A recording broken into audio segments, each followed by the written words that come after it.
स्वागत है आपका फोकस ड्राइव में। आज हम बात करेंगे विजयनगर एम्पायर के बारे में। और हम में से शायद बहुतों को नहीं पता होगा, रोज हमारी मुलाकात होते रहती है विजयनगर एम्पायर के साथ। कैसे? आप देखिएगा, एक 50 रुपये नोट है ये, और ये जो 50 रुपये का नोट है इस पे आपको लिखा दिखेगा पीछे कि ये हम्पी है। और साथ साथ आपको एक स्टोन चैरियट भी दिखेगी। अगर आप और गौर से देखो, आपको पीछे और भी पिलर्स दिखेंगे और रॉकी फॉर्मेशन भी दिखती है आपको पीछे। ये जो आप देख रहे हो, ये हम्पी जो है वो स्टोन चैरियट नहीं है, स्टोन चैरियट हम्पी में है। और स्टोन चैरियट जो है, ये जो हम्पी जो साइट है, ये वर्ल्ड हेरिटेज साइट है। यूनेस्को द्वारा जो रिकग्निशन मिली, ये वर्ल्ड हेरिटेज साइट है। और ये जो हम्पी है, ये कैपिटल हुआ करता था विजयनगर एम्पायर के बारे में, विजयनगर एम्पायर का। और विजयनगर एम्पायर खुद एग्जिस्ट किया था सम 300+ ईयर्स था ये। तो ये जो एम्पायर था ये फॉर्म हुआ 1336 में। लेकिन अगर हम वापस आएंगे 50 रुपये के नोट पे, अगर आप पीछे देखते हो तो ये एक टेम्पल कॉम्प्लेक्स है जहाँ पे ये हम्पी हम्पी का जो स्टोन चैरियट है दैट इज प्लेस्ड। और साउथ इंडिया में अगर आपने देखी होगी तो टेम्पल के आगे बिल्कुल आपको एक टॉल सा एक पिलर दिखेगा जो हम ध्वज स्तंभम बोलते हैं। तो वो जो पिलर का जो पर्पस है, it is to balance the temple, मतलब वेट के थ्रू। ये हम्पी जो साइट आप देख रहे हो, इसका ये एक विष्णु जी का टेम्पल है जहाँ पे ये स्टोन चैरियट है। इसके दो स्पेशलिटीज हैं। ये अपने में एक लौती है। दूसरी, आपको अगर आप देखेंगे तो ये जो स्टोन चैरियट आप देख रहे हो, ये सब एक मोनोलिथिक स्टोन नहीं है। ये इंटरलॉकिंग सिस्टम के थ्रू इन्होंने असेंबल की थी। मतलब ये अलग अलग स्टोन्स अलग अलग जगहों पे कार्व होके एक साथ इन्होंने असेंबल की है। और इसके जो व्हील्स हैं ये घूमते थे, आजकल नहीं घूमेंगे बिकॉज लोगों ने इतना घुमा दिया कि वो घिसक गया, मतलब घिस चुके थे। तो एएसआई, मतलब अपना जो आर्कियोलॉजिकल डिपार्टमेंट ऑफ इंडिया है, उन्होंने वो उसको मतलब सील कर दिया, आप घुमा नहीं सकते। और दूसरी चीज, अगर आप देखते हो इसमें, तो वो थोड़ा सा अलग दिखती है, जो कि आगे जो हाथी है, तो पहले वहाँ हाथी नहीं हुआ करते थे, पहले वहाँ ये घोड़े हुआ करते थे। और ये जो पूरा रथ है, ये रथ के अंदर आपको विष्णु जी के जो वाहन है, जो गरुड़ है, वो देखने को मिलते थे उस टाइम में। तो पूरा जो है ये टेम्पल सेटअप था और अपने आप में यूनिक है। और ये इंटरलॉकिंग सिस्टम से बनी है। It's a world heritage site. और हम्पी जो है वो कैपिटल था विजयनगर एम्पायर का। और हम बात करेंगे विजयनगर एम्पायर कैसे एग्जिस्टेंस में आई है और उन्होंने उस टाइम में क्या चैलेंजेस फेस किए। विजयनगर से पीछे जाएंगे थोड़ा सा और हमको देखने को मिलेगा साउथ इंडिया में, आपको जो महाराष्ट्र साइड जो रीजन है, महाराष्ट्र और एमपी वाला रीजन, ये यादव किंगडम या यादव एम्पायर था इधर। और जो ईस्टर्न साइड है ये आपको काकतीय एम्पायर था। एंड काकतीय, ये डिसेंडेंट्स या स्ट्रीम बोल सकते हैं राष्ट्रकूटा की, जो कि बहुत पीछे जाती है। तो काकतीय इटसेल्फ ये 500 साल से भी ज़्यादा इन्होंने राज की है। और आज का जो मॉडर्न हैदराबाद है, वरंगल है और ये पूरा जो ईस्ट कोस्ट है अंटिल कांचीपुरम, ये इनके एरिया में था, इनके कंट्रोल में था। और यादवा और काकतीय जाहिर है नेबर्स थे, तो एडवर्सरीज थे उस टाइम के। लड़ाइयाँ काफ़ी हुई है। तो ये हालात थे, काकतीय इधर, यादवा इधर, इनके आपस में नहीं बनती थी, कभी कभी बनती थी, कभी कभी नहीं बनती थी, और लड़ाइयाँ होते रहती थी। और इसके बाद जो और हम साउथ देखते हैं, यहाँ आपको पांड्या, चेरा, चोला ये सब दिखेंगे। यहाँ एक इम्पॉर्टेंट चीज जो स्टैंड आउट करती है, जो दिखती है, छपी छपी जो दिखती है, वो पांड्या एम्पायर में सिविल वॉर हुआ था। तो जो एल्डर सन था सुंदरा पांड्यन, इन्होंने इनवाइट किया था अलाउद्दीन खिलजी को 1311 में। तो इसके पीछे ये कहानी है कि जो पहले वाला जो राजा थे पांड्या किंग, उनके दो बेटे थे, एक रानी से है, एक शायद दूसरी रानी से है। नॉर्मली जो बड़ा बेटा होता है उनको राज सौंप दिया जाता है, बट यहाँ पे थोड़ा सा रिवर्स हुआ है, उन्होंने छोटे बेटे को राज दे दिए। तो इसके थ्रू सिविल वॉर हुई है। और सुंदरा पांड्यन कहते हैं, सुंदरा पांड्यन जो एल्डर सन है, इन्होंने अपने पिताजी को मार दिया है और उन्होंने कुर्सी ली है। तो जो एंसुइंग वॉर था उसमें ये सुंदरा पांड्यन हार गए, और इन्होंने वो हार लिया नहीं है ठीक से। इन्होंने अलाउद्दीन खिलजी को इनवाइट किया था। अलाउद्दीन खिलजी की जो आर्मी थी, आई थिंक इन्होंने यादव को सबड्यू की थी, और ये काकतिया से लड़ रहे थे उस टाइम। तो उस टाइम पे सुंदरा पांड्यन जो थे, इन्होंने इनवाइट किया था अलाउद्दीन खिलजी का जो आर्मी था। इसके थ्रू 1311 में फर्स्ट टाइम इन्वेडिंग आर्मी आ गई थी मदुरई में, जो कि बहुत साउथ पे है। अगर आप देखते हो, बहुत साउथ पे यहाँ तक उनकी आर्मी आ गई थी, और ये फर्स्ट टाइम था। उसके बाद भी 2 दफ़ा इन्वेजन हुए थे, 1314 और 1323 में। तो कहने का ये मतलब है, 2 इन्वेजन्स हुए हैं इधर, एक खिलजी एम्पायर के थ्रू, एक तुगलक एम्पायर के थ्रू। तो खिलजी एम्पायर का जो मेन मोटिव था, इन्होंने साउथ इंडिया को ट्रिब्यूटरी स्टेट्स बनाए थे, और जो तुगलक डायनास्टी थी, उन्होंने सब मिला दिया था अपने जो मेन एम्पायर में। तो इससे जो हमें पता चल रहा है कि जो नॉर्थ से लेकर साउथ तक जो भारत है, ये एक तरह से फ्यूज हो गई थी इन्वेजन्स के थ्रू। तो अगर हम और देखते हैं इन्वेजन्स के बाद क्या हुआ है, जो मिड सेंट्रल इंडिया में जहाँ पे यादव हुआ करते थे, यादव किंगडम हुआ करता था, उधर अभी आपको देखने को मिलेगा बहमनी एम्पायर। और इस बीच में काकतीय एम्पायर जो था वो खत्म हो गई थी। तो काकतीय एम्पायर जो खत्म हुई थी, ये था 500 साल से भी ज़्यादा, और ये ख़त्म हुआ था 1323 में।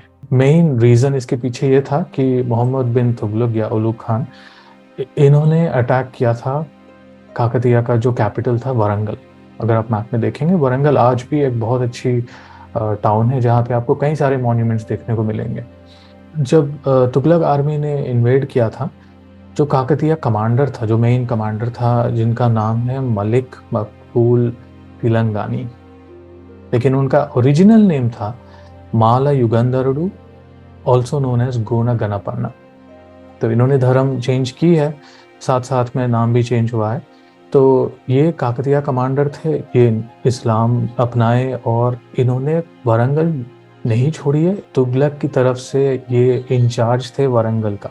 लेकिन 1334 में ये मलिक मकबूल जो थे, ये वरंगल छोड़ के भाग गए, बिकॉज उस टाइम में रिवोल्ट्स हुए थे कई सारे, और जो सबसे पहले जिन्होंने रिवोल्ट की है वो था coastal city of Rajahmundry.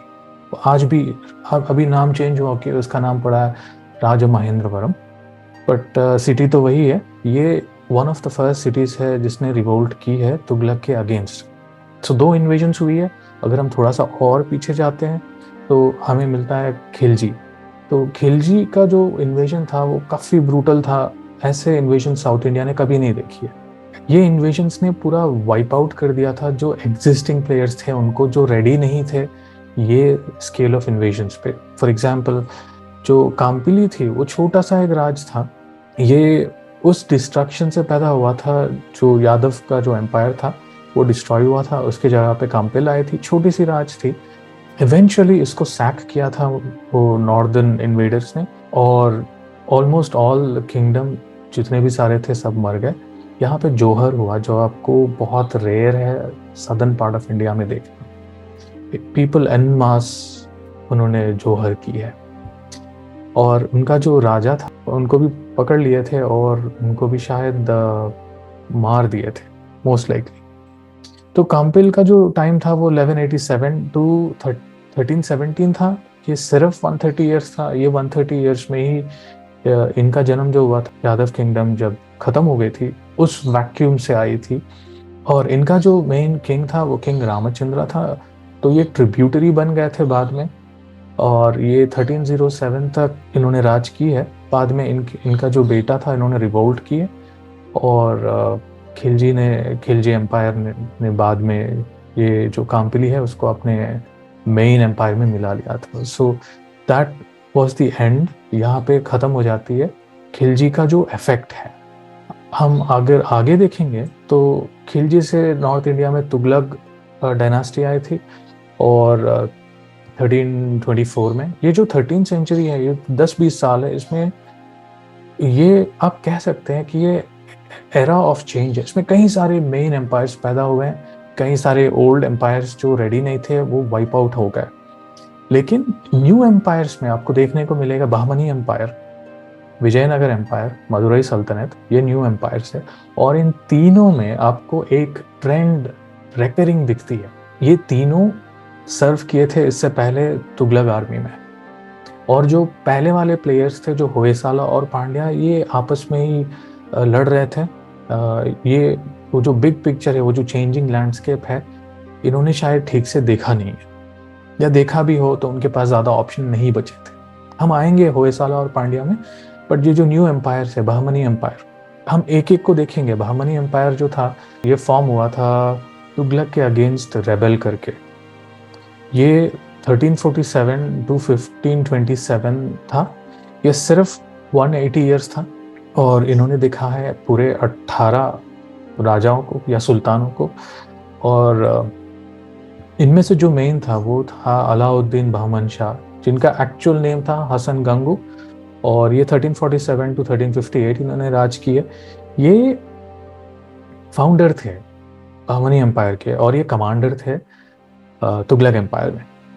Okay, और ये जो ट्रेंड है आपको विजयनगर एम्पायर में भी दिखेगा। और जो हरिहरा बुक्का जो है, ये फाउंडर थे विजयनगर एम्पायर का। और यहाँ पे दो स्टोरी आपको दिखेंगे। स्टोरी 1, ये हरिहरा और बुक्का पहले काकतीय एम्पायर में, वो जो लास्ट किंग था काकतीय एम्पायर का, Prataparudra, he was a good king. उन्होंने पहले जो नॉर्दर्न इन्वेडर्स था, जो तुगलक की आर्मी थी, उन्होंने पहले रिपेल की थी, वो जीत गए थे। जब वो जीत गए थे, उन्होंने वो अपना वो जो ग्रेन स्टोरेज है उन्होंने खोल दी थी।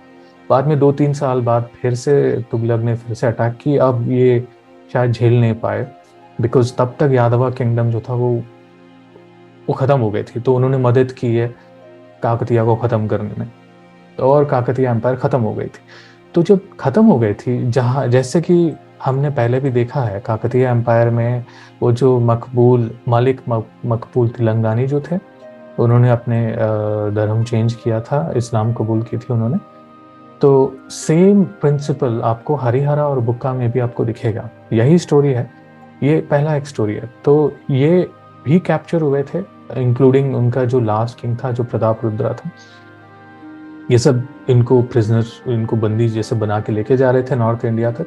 तो वो जो मेन किंग थे प्रताप रुद्रा, उन्होंने सुइसाइड की थी नर्मदा के आसपास। प्रताप रुद्रा जब वो नहीं रहे, तो हरिहरा और बुक्का ये भी इस्लाम कबूल किए थे, और ये तुगलक के नीचे इन्होंने सर्व की थी। तुगलक काफ़ी खुश था, इनको भेजा था साउथ इंडिया अपने गवर्नर बना के। तो जैसे ये साउथ आए थे, जैसे बहमनी सल्तनत फॉर्म हुआ था, जैसे हसन गंगू ने रिवोल्ट की थी, इन्होंने भी रिवोल्ट की है। मदुरई सल्तनत ने भी रिवोल्ट की है। तो ये जो 3 प्लेयर्स हैं, ये सारे कमांडर्स थे पहले के एम्पायर में, पहले के नॉर्दर्न इन्वेडर एम्पायर्स में, और तीनों ने रिवोल्ट की है। दूसरा स्टोरी ये है कि हरिहरा बुक्का जो थे, ये पहले होयसाला एम्पायर में इन्होंने सर्व की थी, बाद में इन्होंने रिवोल्ट की और अपना एम्पायर खुद इन्होंने शुरू किया। तो दोनों हो सकते हैं या फिर एक हो सकता है, बट मेन ट्रेंड तो ये कहती है कि जो नॉर्दर्न इन्वेडिंग आर्मीज थे उसमें इन्होंने सर्व किया है। बाद में इन्होंने जैसे साउथ आए, वापस अपने धर्म परिवर्तन किए, और इनके जो गुरु है विद्यारण्य स्वामी, तो उनके आज्ञा के हिसाब से इन्होंने विजयनगर की स्थापना की है। और मदुरई सल्तनत जो है, ये थोड़ा सा और साउथ में फॉर्म हुआ, मदुरई में फॉर्म हुआ था। और इन्होंने डिस्प्लेस किया है पांड्या और चेरा और चोला को, जो बड़े से किंगडम्स पहले थे, जो नेवल सुपर पावर्स हुआ करते थे अपने टाइम में। अब ये अपने लास्ट लेग्स में आ गए। अब ये आपस में लड़ने लगे थे, तो होयसाला भी उनकी मदद करने लगी थी। और होयसाला एक ऐसी लौती एम्पायर है जो पुराने ज़माने की थी, जिसने सरवाइव किया था खिलजी और तुगलक इन्वेजन्स को। लेकिन आगे जाके हम देखेंगे ये 5 एम्पायर्स जो है, ये आपस में लॉक्ड थे। ये एक दूसरे के नेबर्स थे, मतलब आपस में लॉक्ड थे। और हम देखेंगे आगे जाके कि है क्या। तो विजयनगर यहाँ पे फॉर्म हुआ था, जो कृष्णा रिवर की जो नीचे वाला एरिया था, ये उनका स्ट्रॉन्ग होल्ड था। लेकिन ये जो बाउंड्रीज है वो चेंज होते थे, काफ़ी चेंज होते थे। इनके जो नॉर्दर्न एम्पायर था, वो जो बहमनी एम्पायर था, वो बाद में स्प्लिंटर हुआ था, 5 हिस्से बन गए थे उसमें। हम देखेंगे ये 5 कौन कौन है और इनका क्या इफेक्ट रहा था विजयनगर एम्पायर। और गजपति एम्पायर जो आज का जो मॉडर्न डे उड़ीसा है, वहाँ पे गजपति एम्पायर था। ये all the way to Bengal, Ganga के उधर, और all the way to the south including into the Telugu region तक इनका वो पकड़ थी। तो ये एक सिंप्लीफिकेशन है मैप का। अगर आप और नीचे देखेंगे, यहाँ मदुरई सल्तनत भी थी अपने टाइम में। हरिहरा बुक्का जो थे ये विजयनगर के फाउंडर्स थे, और जो डायनास्टीज रूल की थी विजयनगर को वो है संगमा पहले, सबसे पहले, उसके बाद सालवा, उसके बाद तुलवा, उसके बाद अराविडु डायनास्टीज थे। और इनके कैपिटल्स भी काफ़ी चेंज हुए थे। आनेगुंदी में इनका पहले जो कैपिटल था वो आनेगुंदी था, फिर बाद में इन्होंने चेंज किया है वो मॉडर्न डे हम्पी में, बिकॉज वो जो तुंगाभद्रा रिवर जाती है वो एक नेचुरल एडवांटेज देती है इनको इन्वेडर्स के अगेंस्ट, तो इन्होंने चेंज की थी। और शायद ये जो चेंज है वो बुक्का 1 ने किया था। बाद में जब हम्पी सैक हुआ था तो इन्होंने अपने कैपिटल सिटी चेंज किया था पेनुकोंडा में, जो कि साउथ आंध्रा में है। फिर इन्होंने चंद्रगिरी चेंज की थी। फिर इनका जो लास्ट कैपिटल था वो वेल्लोर था, जहाँ पे कुतुब शाह का जो राजा था, उन्होंने वो लास्ट जो फोर्ट था वो भी उनसे छीन ली। तो उससे विजयनगर खत्म हो गई थी 1646 में। तो 1336 में एस्टैब्लिश हुआ था, 1646 तक इट वाज एक्टिव। बट ये जो आज हम अगर हम्पी विजिट करके देखते हैं, आपको ज़्यादातर ये महसूस होगा कि वो जो बैटल ऑफ तालिकोटा हुआ था उसके बाद विजयनगर खत्म हो गई थी।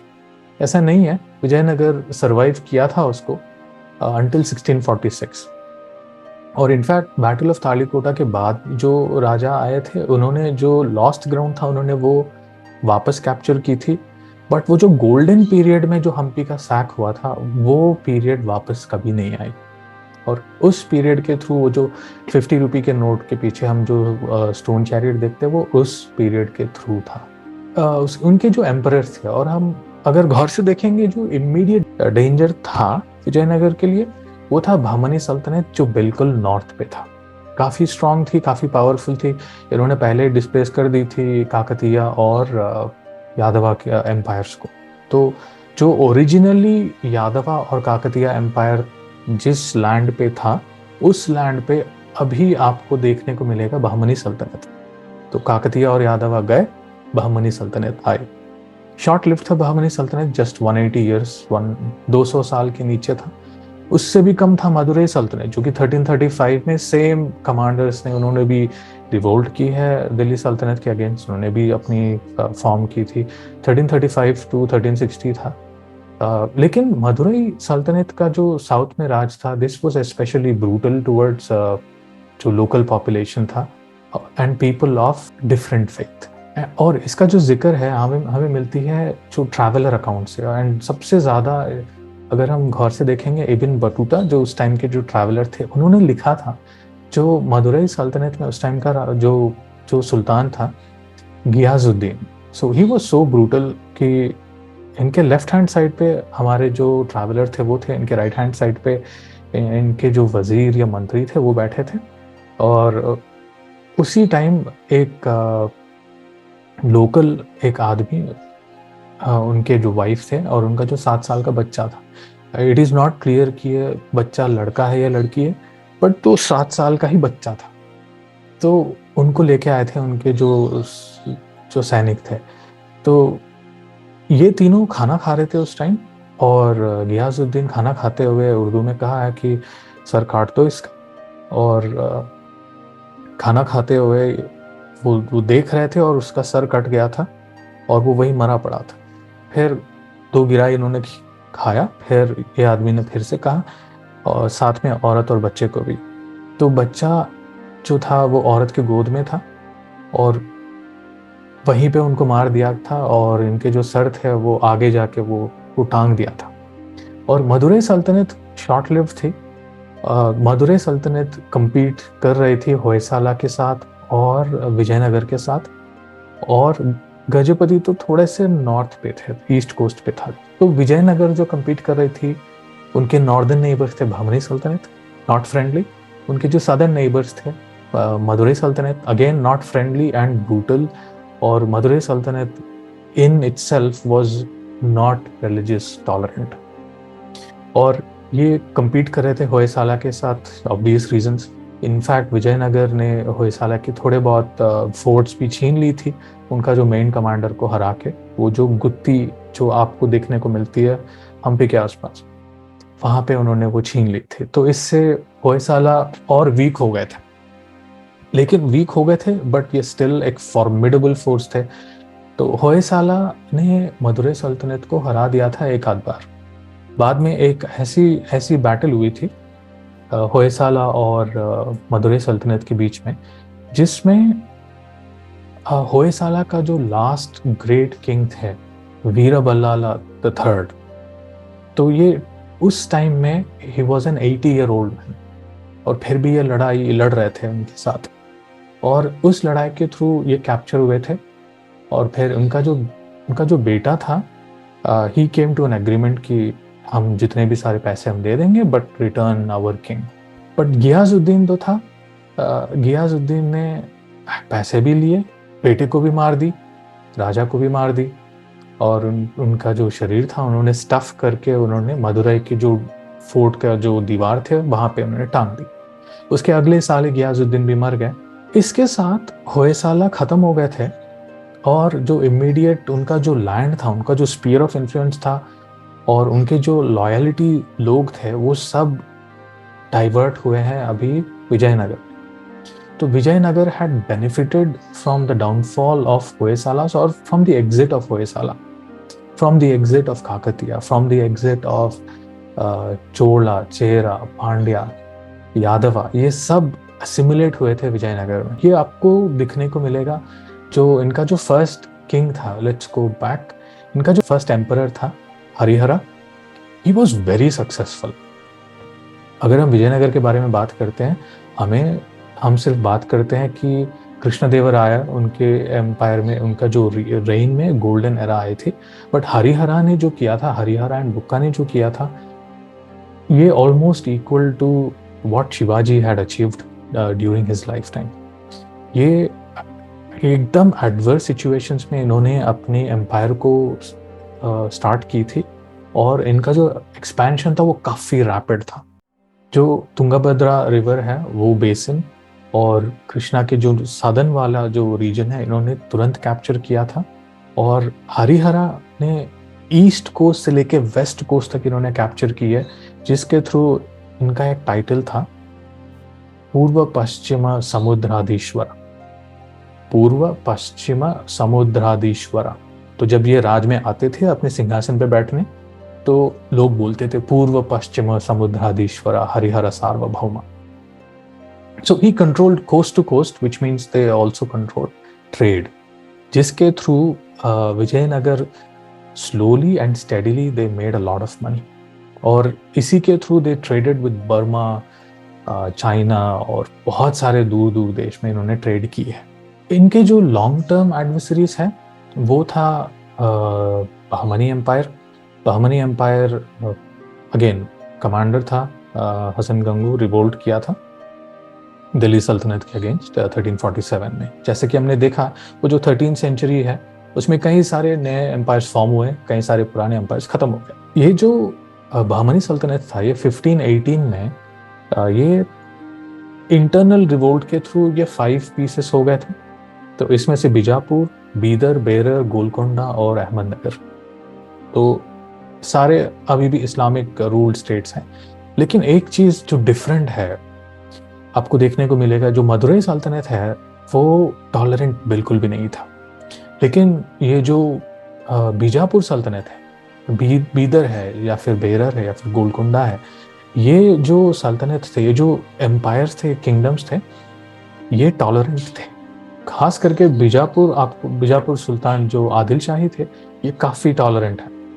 ये हमें आगे जाके भी देखने को मिलेगा। जब गोवा में पोर्चुगीज ने इंक्विजिशन किया था, तो उस इंक्विजिशन के थ्रू जो कि नॉन क्रिश्चियन थे वो सब भाग गए थे गोवा छोड़ के, और ये भाग आए थे बीजापुर सुल्तान का जो टेरिटरी है। तो बीजापुर सल्तनत के अंदर ये लोग भाग के आए थे उनके शरण में, बिकॉज ये रिलीजियसली टॉलरेंट थे। और आगे जाके आपको ये भी दिखेगा कि बीजापुर के जितने भी सारे सुल्तान थे और ज़्यादातर सुल्तान थे, इन्होंने डोनेट की थी लैंड्स। इनफैक्ट एक 14th सेंचुरी सेंट थे जिनका नाम है Narasimha Saraswati.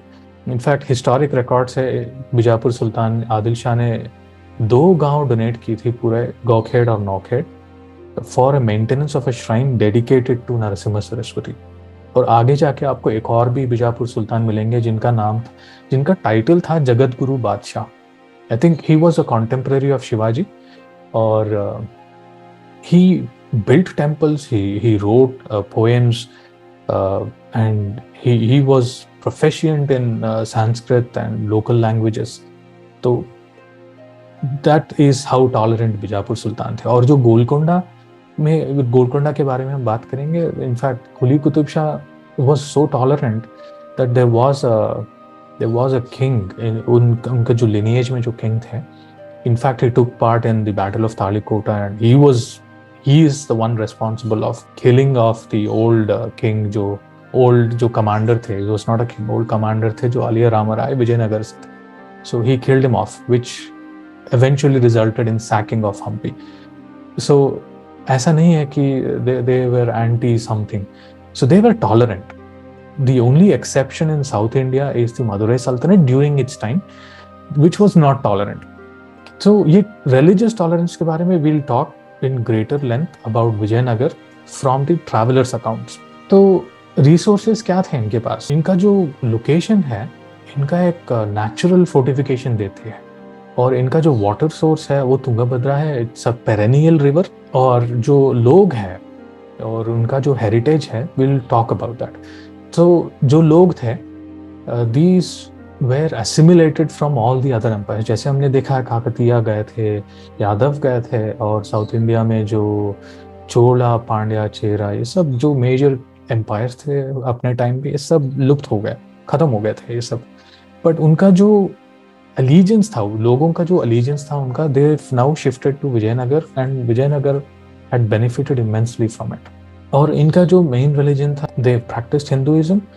Eight the same time they've also employed Muslims and Christians and other religions, Jains, ये सब they all coexisted। और religious discrimination बिल्कुल भी नहीं थी, not from the state and not certainly between the people। और this was written by Niccolo कॉन्टी, जो उस टाइम के जो ट्रैवलर थे, उन्होंने लिखा था। रिलीजन और हेरिटेज ये थोड़ा सा इंटरचेंजिंग है इधर, बिकॉज अगर हम ज्योग्राफी देखते हैं तो पूरा रॉकी एरिया है, तो कैवलरी जो है अटैकिंग के लिए ये थोड़ा सा ज़्यादा सा डिफिकल्ट है। और रिलीजन जो है वो हिंदुइज्म है। अगर आप स्क्रीन देख रहे हो तो ये जो टेम्पल है, ये विरूपाक्षा टेम्पल है। मेन टेम्पल आज भी एक्टिव है। विरूपाक्षा टेम्पल अपने टाइम की काफ़ी बड़ी टेम्पल थी, और ये टेम्पल में जो मेन डेटी है वो शिव जी है, शिवलिंग है। दैट प्रीडेट्स विजयनगर, और उसमें जो पहले वाले एम्पायर से predates all of that. So it is not built from vacuum. Vijayanagara is sort of a reaction to the northern invasions which stood for 300+ years, जिसके थ्रू सदर्न इंडिया के जो कल्चर था, जो नेटिव लैंग्वेजेस थे, वो thrive किए थे, both culturally and religiously and economically and even politically इन्होंने थ्राइव किया। और because of those values and because of those richness, that stone chariot is now on our 50 rupee का नोट। तो ये जो व्यू पॉइंट है, ये है मातंगा हिल। मातंगा हिल एक विजयनगर, हम्पी जो है, हम्पी में एक तरफ मातंगा हिल है, एक तरफ आपको अंजनाद्री हिल दिखती है। तो यहाँ जो टॉप लेफ्ट हैंड में आपको दिख रही है जो लाइट्स है, वो है अंजनाद्री हिल। और जो हेरिटेज के बारे में हम बात कर रहे थे, वो Anjanadri hill is considered to be the birth place of lord Hanuman. तो हनुमान जी जिसके बारे में हम पूछते हैं, उनका जन्म यहाँ हुआ था। और किष्किंधा, जो आप रामायण में अगर आप जानते हो, तो किष्किंधा जो रीजन है वो है ये पूरा रीजन। और ये जो मातंगा हिल है, ये वही हिल है जहाँ पे बाली को एक श्राप है कि वो एंटर नहीं कर सकता इधर, तो ये वही हिल है। तो अगर आप देखते हो, वाटर सोर्स भी दिख रही है, तुंगभद्रा जा रही है, और पूरा स्टोन रॉकी फॉर्मेशन है, कैवलरी के लिए आइडियल नहीं है, और गर्मी में बहुत ज़्यादा गर्म हो जाती है, और जिसके थ्रू घोड़े ज़्यादा दिन यहाँ जी नहीं सकते हैं, which is why Vijayanagara used to import horses from Arabic traders, और उनका जो एक्सपोर्ट था वो प्रेशियस स्टोन्स, गोल्ड और पर्ल्स, ये सब वो एक्सपोर्ट करते थे। विल सी कि इनका जो एक्सपोर्ट, इनका जो इकोनॉमिक्स था वो क्या था।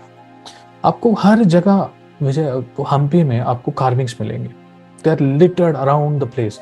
यहाँ आप जो देख रहे हो बस ऐसे ही पड़ा हुआ है, न जाने कितने सालों से ये पड़ा हुआ है ऐसा। अगर आप देखते हो ये सोते हुए विष्णु जी का एक स्कल्पचर है। अगर आप और गौर से देखते हो आपको ब्रह्मा भी दिखेंगे उसमें। और कल्चर के वाइज आपको दिखता है कि ये वैष्णवाइट ज्यादा है। आप देख सकते हो कहीं सारे रामायण के इधर है, और रामायण का इन्फ्लुएंस भी था। एट द सेम टाइम आपको शिव जी और विष्णु जी आपको साथ साथ दिखेंगे। तो लेफ्ट हैंड में जो है ये मोनोलिथिक एक सिंगल स्टोन से ये पूरा कार्व किया था। सिर्फ एक इंसान ने कार्व की थी ये पूरा, जो लेफ्ट हैंड साइड वाला जो नरसिम्हा स्वामी की जो मूर्ति है। और जब हम्पी सैक हुआ था तो ये मूर्ति को तोड़ दिए थे और आग भी लगाए थे। तो वो जो लेफ्ट हैंड हार्ट साइड आप देख रहे हो, जो ब्लैक स्पॉट है, वो जो इतना एक्सेसिव हीट था, वो जो हार्ट पे क्रैक आई थी, इसीलिए वो आप देख रहे हो। और इनके साथ में लक्ष्मी जी को होना था, लेकिन एएसआई ने बहुत ढूंढा है, लक्ष्मी जी नहीं मिली। वो जो स्टोन स्ट्रक्चर आप देख रहे हो पीछे, उसके ऊपर एक वुडन स्ट्रक्चर था। जब इन्होंने जला दिया था तो वुडन स्ट्रक्चर जल गई थी, और वो जो टांगे आप देख रहे हो वो सब भी इन्वेडर्स ने तोड़ फोड़ दी थी। बाद में एएसआई ने जब रिकवर की थी, उन्होंने वो पट्टी लगाई थी और काफी रिपेयर की थी इस मूर्ति की। और जो आप राइट साइड शिवलिंग देख रहे हो, काफी बड़ी शिवलिंग है, बिल्कुल साइड साइड में है ये दोनों। और हम ये नहीं कह सकते हैं कि ये वैष्णवाइट है या ये शाइवाइट है। It didn't really matter because religious tolerance was at its Heights. जैसे आज की तारीख में जितना टॉलरेंट हम हैं, वो उतना ही टॉलरेंट थे उस टाइम में, शायद उससे भी ज्यादा थे। लोग एक दूसरे से भेदभाव नहीं करते थे बेस्ड ऑन रिलीजन। अगेन, ये मेरे वर्ड्स नहीं है, ये हमारे वर्ड्स नहीं है, ये ट्रैवलर्स ने अपने अकाउंट में खुद लिखी है। और इनका जो ट्रैवलर था, इन्होंने ये भी लिखा है कि इन्होंने चढ़ा था वो जो मातंगा हिल है, वो जो अंजनाद्री हिल है, वहां से इन्होंने देखने की कोशिश की है कि ये जो हम्पी है कितनी बड़ी है। तो बाद में उन्होंने लिखा है हम ये जो हम्पी है ये रोम से भी बड़ी है, रोम से भी वेल प्रोविजन है, रोम से भी ज्यादा लोग इसमें रहते थे। करीब करीब 10 मिलियन लोग रहते थे हम्पी में, और करीब करीब 30 से लेकर 40,000 तक आर्मी रहती थी सिटी को प्रोटेक्ट करने के लिए हर टाइम। कि उस टाइम की बात हम कर रहे हैं। तो ये जो वाटर सोर्स है इनका मेन वाटर सोर्स है तुंगाभद्रा, जो कि नदी थोड़ा सा नीचे पे है और जमीन जो है जो थोड़ा सा ऊंचाई पे है। तो इससे क्या होती है, पानी खेत में ले आना थोड़ा सा डिफिकल्ट था। तो बाद में जब कृष्णदेवराय ये सब आए थे, इन्होंने एक्वाडक्ट बनवाया था पोर्चुगीज के हेल्प के थ्रू। तो इन्होंने पोर्चुगीज की हेल्प ली थी। आपको कई बार दिखेगा ये, इनफैक्ट यहाँ पे आपको एक एक्वाडक्ट भी दिखती है हम्पी में, जो कि पानी को थोड़ा सा ऊंचाई ऊंचाई ऊंचाई उठा के ये लेके आते हैं अपने टेम्पल्स में, अपने घरों में, फिर ये पानी खेतों में जाती थी। और ये जो आप पिक्चर में देख रहे हो, यहाँ एक हाथी है, ये विरूपाक्षा टेम्पल का ये हाथी है। सुबह सुबह नहाने आती है, फिर वापस टेम्पल चली जाती है। तो ये दिखाता है हमको इनके लिए वाटर सोर्स है, इनके लिए नेचुरल फोर्टिफिकेशन है, इन्होंने कैसे बेनिफिट की है ओल्डर रेमिनेंट्स के थ्रू। यहाँ आपको दिखेगा गणेश जी की मूर्ति, अगेन मोनोलिथिक है, तोड़ दी थी सून, तो अब इनकी पूजा नहीं होती है। अगर आप पीछे जाके देखते हो आपको पार्वती जी दिखती है, बिकॉज उनके गोद में ये बैठे हुए हैं। ये एक और शॉट है मातंगा हिल के ऊपर से सनराइज के बाद। जनरली मातंगा हिल जाते हैं सनराइज देखने के लिए, बहुत अच्छी सनराइज होती है। तो अगर आप जा रहे हो तो आपको सनराइज से पहले जाना होगा। अगर कोई गाइड होता आपके साथ, आप बहुत टाइम सेव कर सकते हैं। तो ये जो टेम्पल स्ट्रक्चर आप देख रहे हो, पहले ज़माने में ये टेम्पल हुआ करता था, अब तो सारे आइडल तोड़ फोड़ दिए, आपको कोई पूजा नहीं होती है उसमें। बट फोकस यहाँ टेम्पल नहीं है, टेम्पल के आगे जो एरिया है वो जितना बड़ा एरिया है, टेम्पल से generally 3 to 4 times in length होती है, वो सब मार्केट है। ऐसे मार्केट पूरे 7 या 8 मार्केट्स हैं हम्पी में। और मार्केट्स में आपको बिकने को मिलेगा हीरे, मोती, सोना, चांदी, ये सब। और अगर आपको लाइफ स्टॉक खरीदने है उसके लिए अलग मार्केट है। ये ओवरलैपिंग मार्केट्स नहीं है, आपको जो शॉप करनी है आपको उस मार्केट में जानी होती है उस टाइम में। और अरब्स अपने अपने घोड़े लेके आते थे, वो 6 मंथ वाला साइकिल था, तो वो वो जाते थे इधर से, घोड़े लेके आते थे, उनको जाके आने में 6 महीने लग जाते थे, फिर वो घोड़े यहाँ बेचते थे। घोड़े, लाइफ स्टॉक, गाय, ये सब बिकती थी उस टाइम में। और ये जो टेम्पल स्ट्रक्चर है, ये नॉर्थ ईस्ट और वो जो साउथ ईस्ट कॉर्नर्स, जहाँ साउथ ईस्ट में जनरली किचन होती है, नॉर्थ ईस्ट में आपके लिए थोड़ा सा वाटर सोर्स होती है, ये टिपिकल वास्तु फॉलो करते हैं हर टेम्पल में। और वो जो 3 to 4 एंट्रीज और एग्जिट्स है, आपको हर टेम्पल में मिलती है। और वो जो पीछे वाले जो रेक्टेंगल वाले जो स्ट्रक्चर है, इसमें लोग बैठ के खाना खा सकते थे और किचन होती थी उधर, और एक टेम्पल पॉन्ड भी होती थी थोड़ा सा पीछे या आसपास में। ये एक और शॉट है मातंगा हिल में, जैसे कि आप देख सकते हो यहाँ से आपको काफी दूर दिखती है। और उस टाइम का जो ट्रैवलर था उन्होंने कहा जितना भी मैं दूर देखूं उतना दूर मेरे को शहर दिख रही है, जितनी दूर आंख देख सके उतनी दूर मेरे को शहर दिख रही है। मतलब इतना बड़ा वो जो कैपिटल सिटी था, इसको सैक करने के लिए वो जो इन्वेडर्स आए थे, वो उनको 3 महीने लगे सिर्फ विजयनगर हम्पी को सैक करने में। 3 महीने लगे हैं सिर्फ सैकिंग में, तो आप सोच सकते हो कितना टाइम लगी थे वो बनने में। तो यहाँ पे सनराइज से जस्ट पहले ये अंजनाद्री हिल आप देख सकते हो, जो चढ़ाई है आपको स्टेप्स मिलेंगे उधर, जो कि मातंगा हिल में नहीं है। मातंगा हिल थोड़ा सा क्रूड है, अंजनाद्री हिल इज फॉरगिविंग, आप चढ़ सकते हो। आपको शायद 20 मिनट लगेगा, 20-30 मिनट लगेगा इफ़ यू आर हेल्दी। अगर आप स्लोली चलते हो तो शायद आधा घंटे में आप चढ़ सकते हो ऊपर। तो आज भी वहाँ एक हनुमान जी की टेम्पल है। ये जो पेंटिंग आप देख रहे हो ये उस जमाने की पेंटिंग है, और ये हर्बल पेंटिंग है। ये रूफ छत के ऊपर है टेम्पल में, अगर आप देख रहे हो तो आपको छत के ऊपर नजर घुमानी है तभी आपको ये दिखेंगे। और ये जो पेंटिंग है ये विरूपाक्षा टेम्पल की पेंटिंग है, और ये एक पूरा जो ये जो रीजन का जो हिस्ट्री है ये एक पेंटिंग में है। अगर आप विजिट कर रहे हो तो आप जरूर एक गाइड को लीजिएगा और ये पूछिएगा कि ये क्या है। तो हिंट ये है, यहाँ जो तीर चला रहे हैं ये है कामदेव, और यहाँ जिसके ऊपर ये तीर चला रहे हैं वो है शिव जी। तो वो जो पूरा इंसिडेंट था, वो जो पूरा एपिसोड था, तो कहते हैं वो यहीं पे हुआ है, और इन्होंने इमोर्टलाइज की थी अपने पेंटिंग में। ये छत पे है, ये उस जमाने की पेंट है। तो ये मॉडर्न ऐसा ने कुछ हाथ नहीं लगाया, उन्होंने शायद क्लीन की होगी, बट पेंट वो सब पुरानी है। और रोल ऑफ विमेन जो है ये हमें ट्रैवलर के अकाउंट्स के थ्रू पता चलती है। तो जैसे कि रिलीजियस टॉलरेंस है, जेंडर बेस्ड कोई डिफरेंशिएशन नहीं था इधर। Women could occupy higher positions, जैसे कि आज की तारीख में women can do their jobs. यहाँ पे you see a women hunter hunting. You can also see कि विमेन जो है they were artisans, dancers, poets, musicians, same thing as man. जैसे आदमी था वैसे ही औरत है। They would also act as night guards, accountants, advisors to the king, wrestlers.